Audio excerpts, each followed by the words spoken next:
만드는 언론 여긴 국민 라디오.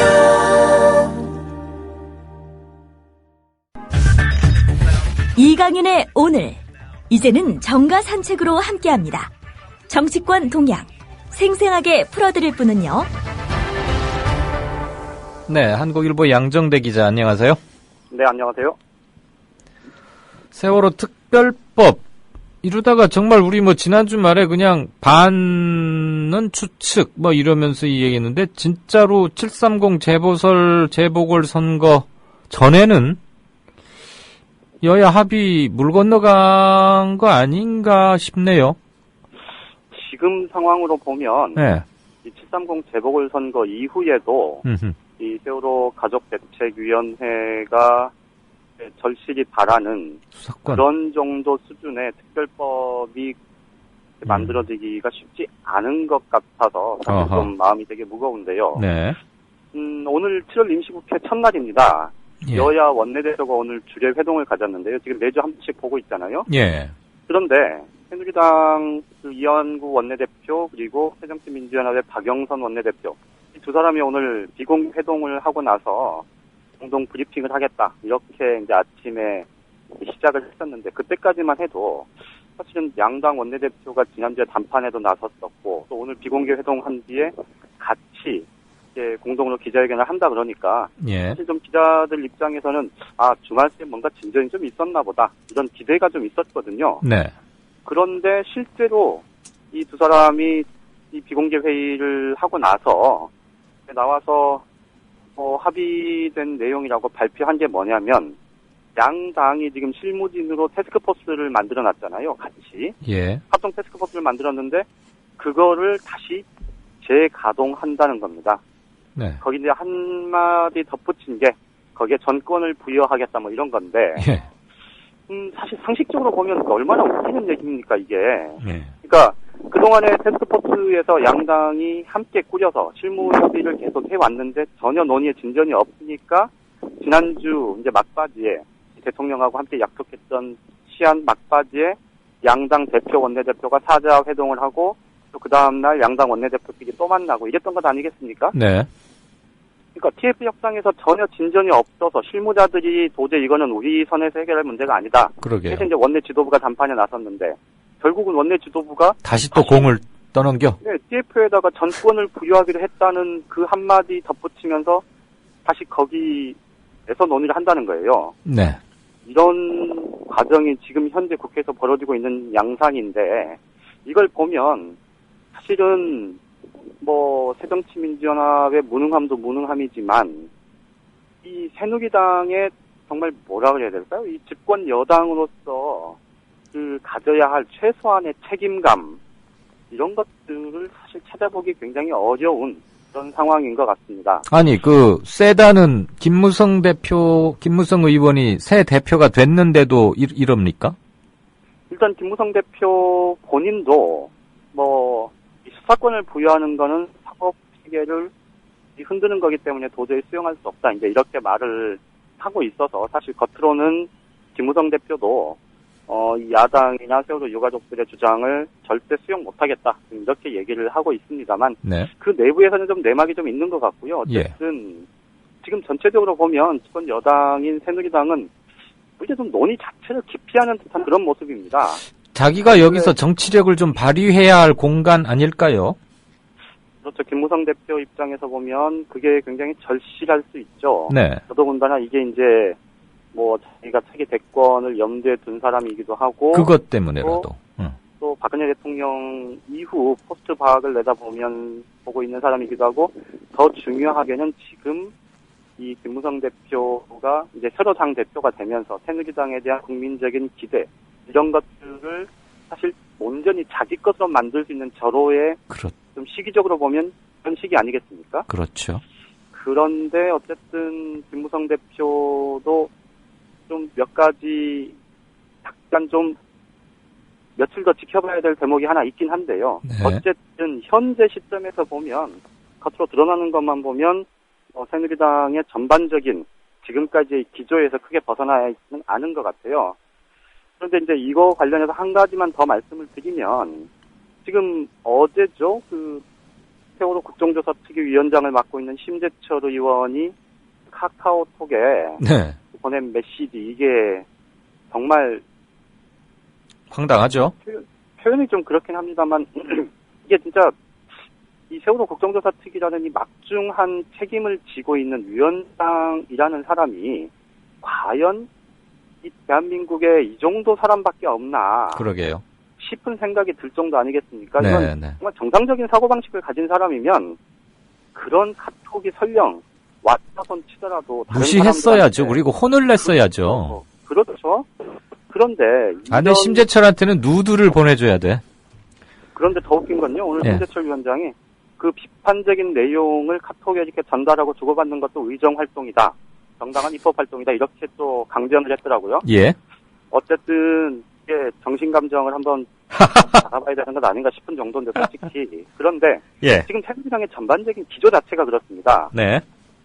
여야 원내대표가 어쨌든 합의를 했는데 뭐 합의답지 않은 합의이긴 하지만 그런데도 새누리당 내에서 그와 관련한 대변인 논평이든 브리핑이든 이게 단 한 건도 없었습니다.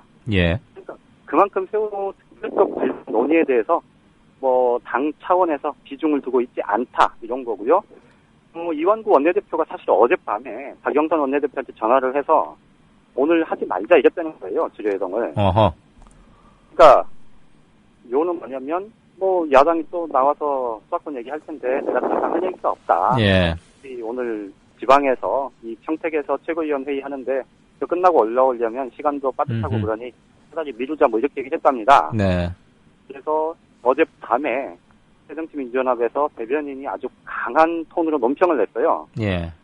그랬더니 이제 뒤늦게 밤에 다시 전화가 와서 그럼 11시에 예정대로 하자 해서 오늘 주례 회동이 있었던 건데 예. 어쨌든 새정치연합에서는 당초에 그 세월호 진상조사위원회에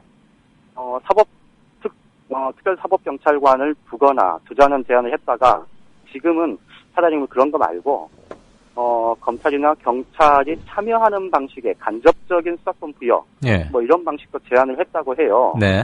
그런데 어쨌든 새정치민주연합은 이렇게 뭐 한 발 나아가는 그런 제스처를 계속 취하고 있는데 새누리당은 뭐 전혀 요지부동이어서 이게 730 재보궐선거에서 만에 하나 지금 예상하는 대로 뭐 새정치민주연합이 압승을 거두지 못한다면 예. 이제 그 이후에도 특별법 관련 논의가 이렇게 큰 진전을 보기는 어려울 것 같다. 이런 예상이 듭니다. 동력을 공급받기 힘들다. 뭐 그런 얘기겠죠. 그 심재철 세월호 국조특위위원장 단체 카톡 관련해서 네네. 야당에서 저 위원장 자격 없다. 그래가지고 사퇴를 촉구했는데 이완구 대표가 그거 뭐 나한테 좀 맡겨주세요라고 말했다면서요. 맞아요? 네네. 예, 그렇습니다. 그 말은 그러면 뭐 당내 논의를 거쳐서 바꾸겠다는 뜻입니까? 아니면 그냥 주의 정도 주고 말겠다 뭐 이런 건 뭘 맡겨달라는 거랍니까? 일단 현재 상황에서 보면 후자에 가까운 것 같은데요. 네. 그런데 이제 이완구 원내대표 같은 경우에 지금 전반적으로 그 김무성 대표의 지도체제 그러니까 새로 최고위원들이 된 사람 중에 친박계가 없잖아요. 그래서 뭐 자꾸 부딪히는 것 같아요. 알력이 있나? 그렇죠. 그러니까 서청원 의원 최고위원 외에는 사실 다들 비주류 의원들인데 비주류 최고위원들이죠. 예. 그러다 보니 지금 청와대가 서청원 최고위원은 지금 강원도에 지금 신병치료차 가 있다는데 이게 진짜 병치레인지 아니면 이 마음이 불편해서 가 있는 건지 뭐 알 수는 없겠습니다만 네. 어쨌든 지금 김무성 대표 주변의 지도부가 전원 이 비주류이기 때문에 예. 사실 청와대가 당하고 상의를 할 수 있는 통로는 김재원 원내수석 부대표를 통해서 이완구 원내대표하고 상의를 하는 그런 통로밖에 없는 상황이거든요. 예, 예. 그러다 보니까 이완구 원내대표가 사실 굉장히 부담을 갖고 있다고 하는데 어쨌든 이 세월호 특별법 관련 논의에서 이 심재철 위원장의 거취 문제는 이완구 원내대표가 이 입지를 어떻게 뭐 만들어 가느냐에 따라서 좀 달라질 수 있을 것 같아요. 네. 그러니까 지금처럼 그냥 버티면 될 것 같은 이런 분위기에서는 절대 안 바꾸겠죠. 예. 그런데 안에 하나 좀 그 여당이 좀 밀린다. 여론이 좀 안 좋다 이런 상황이 되면 신재치 위원장은 언제든 바꿀 수 있을 것 같습니다. 네. 어쨌거나 국민을 좀 졸로 보고 있는 듯한 뉘앙스는 분명히 심재철 파동 건에서 확실히 드러나고 있네요. 그렇죠. 그리고 7월 24일 내일 모레 3일 뒤면 세월호 100일째인데 뭐 요지부동이다 이런 것들. 그 다음에 TF한테 줬더니 얘기가 안 돼서 대표들 머리 큰 거두들끼리 모여갖고도 안 되니까 다시 TF로 넘기면서 전권을 주겠다. 이게 지금 말이 됩니까? 참. 그 야당도 그거에 대해서 결국은 따라가고 있는 형국이잖아요.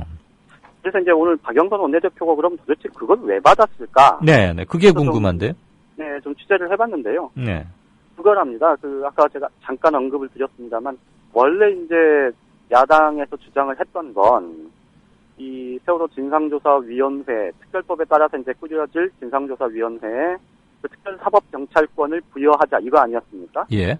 근데 이것에 대해서, 정부 여당에서 이거는, 사법행정체계를 근간을 흔드는 거니 도저히 못 받는다, 절대 못 받는다, 이렇게 얘기를 하니까, 그러면, 한 발 우리가 물러서서 특별사법경찰권을 진상조사위원회에 주는 게 아니고 진상조사위원으로 네. 경찰이나 임명하는 검사가 사건을 갖고 있는 예. 경찰이나 검사가 참여하는 방식으로 한 발 물러선 수정안을 지난주에 이완구 원내대표한테 제시를 했답니다. 예.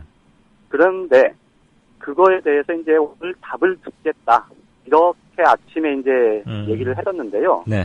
그 답에 대해서 이완구 원내대표가 내부에서 검토를 거쳐서 답을 내는 게 아니고 이거를 그럼 실무적으로 검토를 해야 하니 TF를 다시 가동하자 이렇게 제안을 해왔다는 겁니다.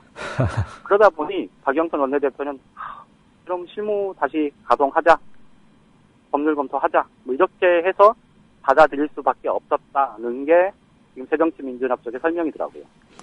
네.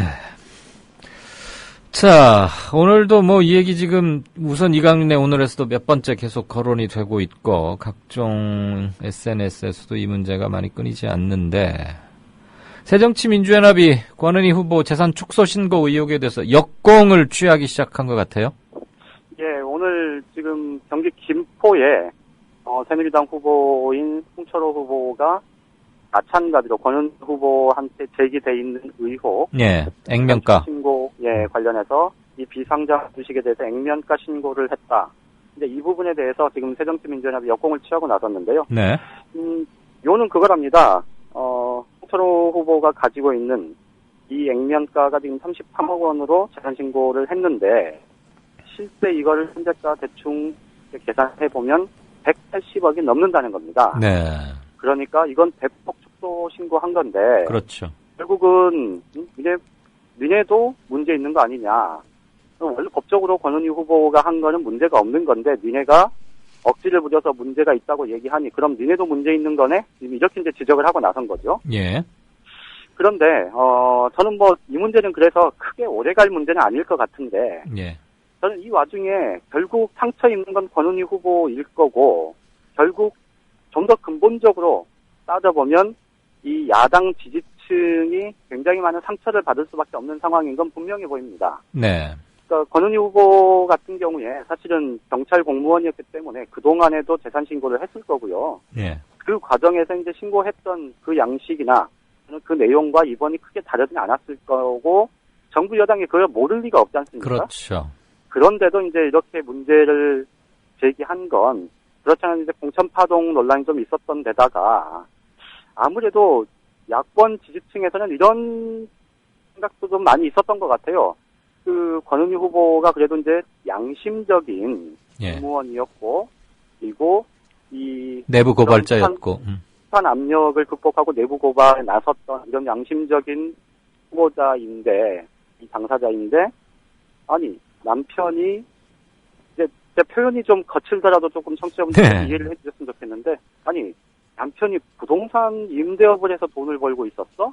수십억의 재산을 갖고 있어?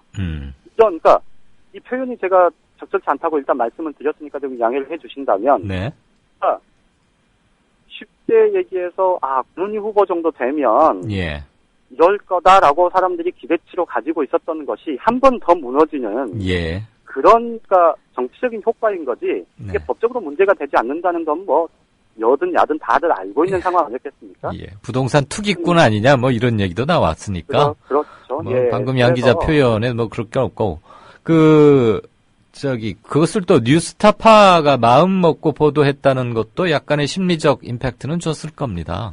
그렇죠. 예. 조동 이런 데서 한 건 아니었고. 어쨌거나 어디가 문제 제기를 했고 어느 진영의 언론사에서 문제 제기를 했던 건 간에 중요한 것은 팩트가 무엇이 진실이고 무엇이 맞는 거고 어떤 점이 잘못됐는지를 가려볼 필요는 분명히 있는 그렇죠. 것이죠. 예, 핵심이죠. 네, 예, 네. 예, 아무튼 뭐 새 주 시작하는데 전국 상황도 그렇고 여의도나 광화문 농성 현장도 그렇고 2주의 중요한 정치 일정이 몇 개 들어와 있는데 첫 스타트가 별로 그렇게 좀 우울함에 가까운 그런 때군요. 지난주부터 그래서 참 마음이 계속 무겁네요. 네. 그나저나 선거 열기는 조금 불고 있는 것 같아요. 어째요? 730 재보선. 실제로 모든 언론들이 사실 730 재보궐선거에 대해서 미니 총선이 이렇게 규정을 하면서 굉장히 보도를 많이 해왔지 않습니까? 사전엔 그랬죠. 처음에는. 그런데 의외로 글쎄요. 실제 이 재보궐선거의 열기 혹은 국민적인 관심도 그렇게 높지 않다는 게 정론인 것 같습니다. 지금은. 예. 그게 이제 아무래도 특히 야당 지지층이 사실은 선거를 외면하는 듯한 그런 양상이어서 더 그런 것 같습니다. 그래서 좀 다르게 펼쳐지는 양상 같습니다. 어쨌거나 며칠 더 지켜보고 진전 상황 보도록 하죠. 네, 고맙습니다. 잘 들었습니다. 예, 고맙습니다. 지금까지 한국일보 양정대 기자였습니다. 국민라디오 지지하는 4가지 방법 아시나요? 다운로드하기, 별점 주기, 댓글 달기, 구독하기. 국민라디오를 보다 많은 이들에게 전할 수 있는 가장 손쉬운 방법. 다운로드하기, 별점 주기, 댓글 달기, 구독하기. 잊지 마세요. 다운로드하기, 별점 주기, 댓글 달기, 구독하기.